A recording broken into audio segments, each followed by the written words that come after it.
Mga katropa at kabarkada, good news po dahil ang Meralco Katropa dumayo sa Batangas para sa kanilang libreng Kapon Outreach.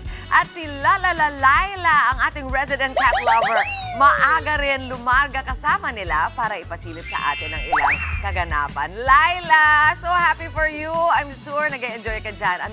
May mga residente na ba dyan kasama ang kanilang mga fur babies? Ay, nako, yes, Mami Chiki. Alam na alam mo yan, nag-e-enjoy ako. Basta kapiling ko ang mga pusa. Pero don't get me wrong, mahilig rin ako sa aso, ha. Pero for today, alam nyo ba, katropa ako. Hindi ba? Kasi eto na nga, ang Spay It Forward ng Katropa. Ito ay, kumbaga, yung One Meralco Foundation. Ito yung kanilang Animal Welfare Advocacy. O hindi ba nandito nga tayo? Ako gumising talaga tayo na maaga dito para pumunta dito sa Laia, Batangas. Ang dami palang resorts dito. Para pagkatapos kong mag-live, kailangan lumangoy tayo, di ba? At saka eto na yung mga yung mga pusa ng ilan sa mga residente dito.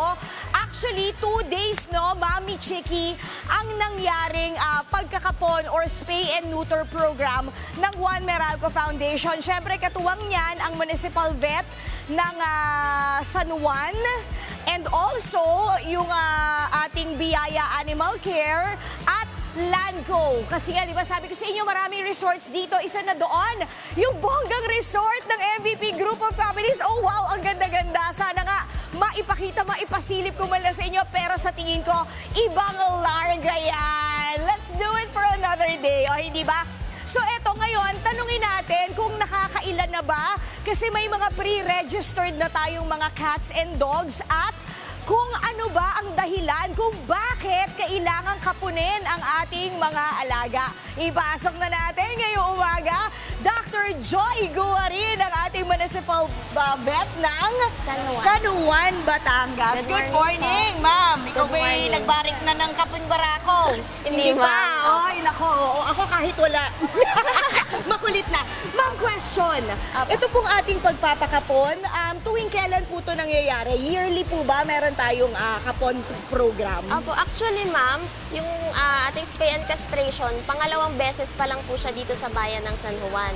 The first time was pre-pandemic pa. Oh, opo, at anong napakalaki. year yun, ma'am? Siguro mga 2017 or 2018 pa. Oh, medyo matagal na. Opo, kaya, so by then, malamang dumami na sila ng dumami, no? Opo, at laking pasasalamat namin sa Meralco at sa Lanco na nabigyan po kami ng ganitong opportunity ngayong taon. So, mauumpisahan na siya ulit. Opo, kasi last year lang din po nagkaroon ng veterinaryong bayan ng San Juan. So, nag-uumpisa talaga kaming gawin yung programa At ito. ikaw yun. Opo. Wow! O, di 1 year na tayo. Opo. So, looking forward pa tayo sa maraming mga projects katulad nito. Yes, diba? ma'am. Okay, ma'am.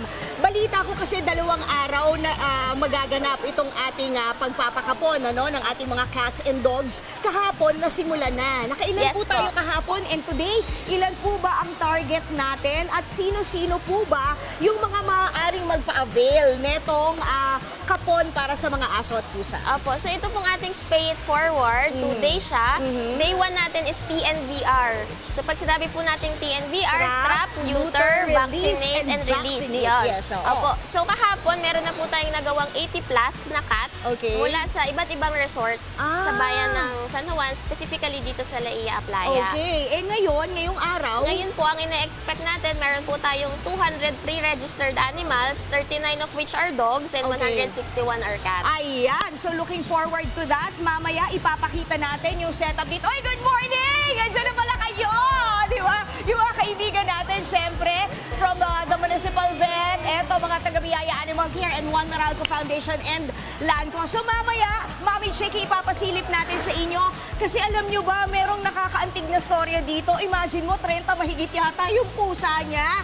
At ipapakapon niya, kwento natin yan mamaya. Along with, syempre, ang pinakang bongga ng One Meralco Foundation, si Sir Jeff Tarayaw. So babalik kami. Ayan, mag-prep lang si Doc Joy para siguradong okay na okay ang ating mga cats and dogs dito sa San Juan, Laia, Batangas. Ayan muna ang latest. Balik sa inyo. Naku, gusto ko na kuyang-yang yung Maraming salamat sa iyo, Laila. Naku, may kompetensya si Laila. 30 yung kanyang inadapt. 28 lang yung kay Laila.